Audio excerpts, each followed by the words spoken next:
आज इस वीडियो में एक हवलदार की स्टोरी है जो कि अपनी रेजिमेंट से उसको मजबूर कर दिया, वो भागकर सियोल में आया हुआ है। एसपी के पास जाना चाह रहा था, मैंने रोक दिया। किस तरह उसको परेशान किया गया, कैसे उसको तानाशाह मतलब सीओ ने 10 नंबर भरने की कोशिश की। आज मैं इस वीडियो में एक ही चीज दर्शाना चाहता हूं कि जब हम भर्ती हुए थे या हमारे से पहले हवलदार की बहुत बड़ी इज्जत हुआ करती थी, लेकिन आज हवलदार को, जैसे कुछ दिन पहले मैंने एक वीडियो डाला था कि एक हवलदार को सीओ का सहायक भेज रखा था और उसने सुसाइड कर लिया, और फिर उसकी जगह दूसरा वो मैडम बोल रही थी मुझे हवलदार ही चाहिए। वो तो उस हवलदार ने, दूसरे ने मेरे को नंबर दिया, उनके एसएम को सीओ को फोन किया कि अगर दोबारा हवलदार तुमने भेजा, ऐसी स्थिति हुई तो फिर देखो मैं दोबारा कैसे करता हूं। तब वहां जाकर दूसरे को, पता नहीं सिपाही को किसको भेजा, क्योंकि नेक्स्ट ने मेरे को किया नहीं, लेकिन उस हवलदार जी ने बोला कि सर आपकी वजह से मेरी जान बच गई। आज हवलदार की हालत ये क्यों है? मैं देश को कहना चाहता हूं कि जितनी भी वर्ल्ड की टॉप 10 आर्मी है, वो हवलदार एक रीढ़ की हड्डी होता है, उसके पीछे बहुत बड़ी पावर होती है, और हमारे यहां भी थी। लेकिन आज हवलदारों को सहायक भेजा जा रहा है, झंडे के नीचे संतरी लगाया जा रहा है, और इस तरह एक हवलदार अगर भाग सकता है तो फिर उस रेजिमेंट की क्या हालत होगी। वो भी अभी मार्च ही चल रहा है छुट्टियों के लिए, किस तरह टॉर्चर किए जा रहे हैं। क्योंकि जवानों को तो ये ज्यादातर एक एक अफसर है, वो शान रखता है कि मेरे घर में 10 सहायक होंगे तो मैं बहुत बड़ा हो जाऊंगा, मेरे यहाँ तो 5 आ रहे हैं, 2 मेरा कुत्ता घुमा रहे हैं, 2 मेरे बच्चों को खिला रहे हैं, मेरे गार्डन में काम कर रहे हैं। मतलब वो शान समझते हैं, अरे इतने शानदार हो और इतनी ज्यादा रॉयल्टी दिखानी है तो पेमेंट देकर दिखाओ, या जवानों को, या फिर सिविल सर्वेंट रखकर ये काम करो, हजारों लाखों पार्टियां करो, लेकिन जवानों को बेटर बना रहे हो, उसमें शान नहीं है। सारे गए गुजरे खानदान के जो अफसर आकर, जिन्होंने सेना को, बिल्कुल हमारी जो भारतीय सेना है जो शान जानी जाती थी, जवानों में तो आज भी जोश है, लेकिन उन लोगों ने सेना को जो डुबो दिया, वही एक कहानी मैं चाहता हूं इसको इतना शेयर करें कि हमारे देश के बड़े लीडरों के कान खुले हैं। वरना एक दिन वो आएगा कि हमारी बहुत बड़ी सेना मुश्किल में फंसेगी। अय्याशी का जो अड्डा बना दिया है चंदे के लोगों ने। मैं, अच्छे अधिकारी हैं सेना में जिसकी वजह से सेना चल रही है, उनको हाथ जोड़कर रिक्वेस्ट करता हूं, श्रीमान जी इन चीजों पर इंटरफेयर कर लो, नहीं ये चंदे के लोगों की वजह से ये संस्था हमारी धीरे धीरे वो हो रही है। वीडियो देखें, ज्यादा से ज्यादा शेयर करें, और प्रधानमंत्री जी मामले में हस्तक्षेप करें। जय हिंद, जय भारत, वंदे मातरम। मैं रविंद्र फौजी। आज अभी मेरे पास एक हवलदार जी का फोन आया है। उन्हें उनकी रेजिमेंट में 6 महीने से, पिछले से परेशान किया जा रहा था। 6 महीने से वो छुट्टी मांग रहे थे, छुट्टी नहीं मिली, और उनका 10 नंबर फार्म भरने की तैयारी करके 3-4 उनके ऊपर गार्ड लगा दिए, और आखिर वो परेशान होकर हवलदार जी वो अपनी रेजिमेंट से आज भाग के आ गए। और वो भागकर सिविल में पुलिस के एसपी के पास जा रहे थे अपनी शिकायत दर्ज कराने के लिए। और उन्होंने मुझे फोन किया कि सर मैं ऐसे ऐसे एसपी के पास जा रहा हूं, मेरी यूनिट ने मेरे को मतलब पागल घोषित करने के लिए मेरे ऊपर गार्ड लगा दी, 6 महीने से मेरे को छुट्टी नहीं दी, तो मैं ये शिकायत लेके जा रहा हूं। मैंने उनको रोका कि कोई फायदा नहीं कि आप अपनी यूनिट की या आर्मी की कंप्लेंट लेकर पुलिस के पास जाओ, ना तो एसपी इसमें कुछ कर सकता है, और एक हंसी होगी कि भाई फौजी को पुलिस वालों के पास जाना पड़ रहा है। मैंने उनको रोका और उनको बताया कि आप यूनिट से गए हो, आपके जो चैनल बना हुआ है, आप ब्रिगेड कमांडर के पास जाओ या अपने सेंटर कमांडेंट में जाओ, जेओसी के पास चले जाओ, हमारे भी तो चैनल बने हुए हैं। फिर उसने बोला कि सर आपको याद होगा एक वीडियो मैंने कुछ दिन पहले, मैं आपको थोड़ी सी पीछे ले जाकर स्टोरी बताना चाहता हूं। मैंने एक वीडियो डाला था कुछ दिन पहले कि एक हवलदार जिसके पास 4 व्हीलर है, और वो 4 व्हीलर वो लेकर अपनी यूनिट में आ गया, तो उसको अंदर खड़ा करने के लिए मना कर दिया कि भाई नहीं, आप गाड़ी बाहर रखो, क्योंकि वो गाड़ी थोड़ा सा स्टैंडर्ड टाइप की थी। और कुछ एक अफसर हैं जो, मान लो आज भी पैसे तो हैं लेकिन दिल सबके पास नहीं होता, कोई आज भी 800 में चल रहा है, कोई टूटी फूटी गाड़ियों में चल रहा है, और एक जवान ने अगर दिल करके या परिवार से बैकग्राउंड अच्छा है तो एक अच्छी गाड़ी ले ली, तो उससे चिढ़कर उसको बाहर गाड़ी खड़ी करने का आदेश दिया था। हालांकि मैंने उसका वीडियो जब वायरल किया था, उसके बाद में उस समय मैंने वहां के अधिकारियों से बात भी की थी, और उस बात को उन्होंने वहीं रफा दफा करके और बाद में उसकी गाड़ी खड़ा करना शुरू कर दिया था और उस मामले को वहीं सेटल आउट हो गया था। लेकिन फिर नए मतलब एक तरीके के साथ क्या किया कि कुछ ही दिन बाद उस बंदे की आरआर पोस्टिंग निकाल दी। ठीक है, वो तो भाई ड्यूटी बढ़ती है, वो आरआर भी चले गए, आरआर से जाकर वो वापस भी आ गए यूनिट में। अब उसको 6 महीने से उसको छुट्टी नहीं दी गई। कोरोना के नाम पर, क्वारंटाइन के नाम पर 6 महीने से उसको अलग थलग रखा। इसी बीच लगातार वो अपने सीनियर जेसीओ एसएम साहब सबको बोलता रहा कि साहब मुझे छुट्टी दे दो, नहीं दी गई। वो इस बीच लेटर अपने कमांडर, जो ब्रिगेड कमांडर को, सब जगह उसने लेटर सर्कुलेट किए, जो भी प्रॉपर चैनल था उनको बताया।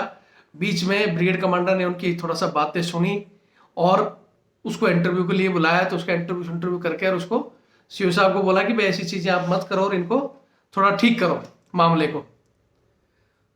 उस समय थोड़ा सा कुछ दिन ठीक चला, लेकिन फिर उसने सीओ ने उसको अलग ही रखा कि बोले इससे कोई ड्यूटी मत कराओ, इसको अलग थलग एक टेंट लगा दो क्वारंटाइन के नाम पर। बंदा क्वारंटाइन में रहता रहा। अब उसको जब छुट्टी की जरूरत आई, उसने कहा कि भाई मुझे छुट्टी दो। तो फिर उसके साथ एक चाल खेली गई। सीओ साहब ने बोला कि भाई आपको छुट्टी जाना है तो आप बीपीटी करके जाओगे और सुबह 5 बजे ग्राउंड में आप बीपीटी ड्रेस में आ जाओ विद आर्म्स के साथ, तब तो आपको छुट्टी मिलेगी, नहीं तो नहीं मिलेगी। एक तरफ आदेश होता है कि आप विद आर्म ग्राउंड में आ जाओ पीपीटी, दूसरी तरफ सीनियर जेसीओ और पिछले रास्ते से कोत कमांडर तक आदेश हो जाता है कि उसको हथियार नहीं देना है। जवान सुबह अपना तैयार होकर आता है कोत में और उससे कमांडर से बोलता है कि भाई मेरे को बीपीटी दौड़ना है, आप हथियार दे दो। बोले नहीं भाई, मेरे को कोत खोलने का आदेश नहीं है। उसने इतना कह दिया। उसके बाद बोले सीनियर जेसीओ से बात करो। सीनियर जेसीओ से बात हुई है तो बोलता है भाई कोत का हमें आदेश नहीं मिला है। उसने बताया सब सीओ साहब ने आदेश दिया है। बोला नहीं मिला। वो बिना हथियार लिए आपके वहां पहुंच जाता, बिना हथियार ग्राउंड में पहुंच जाता है। वहां बोलते दौड़ो, बोले नहीं तेरे पास हथियार नहीं, तू चला जा। इस तरह उसको फिर टरका गया, नहीं छुट्टी दी गई।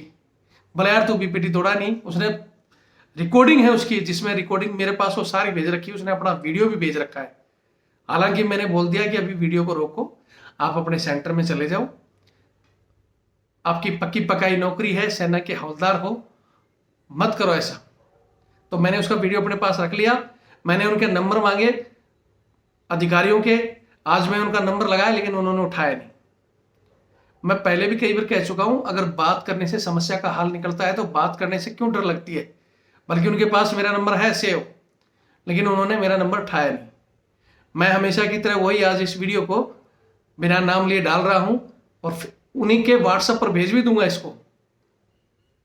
उनके जो सीओ साहब है, अर्जुनेंट साहब है, सबके नंबर मेरे पास है और उनके पास मैं भेज देता हूं और उनसे कहता हूं कि बंदे से मेरी बात हुई है, उसने कल अपने सेंटर के लिए फ्लाइट बुक कर ली है, वो सुबह अपने सेंटर में जा रहा है।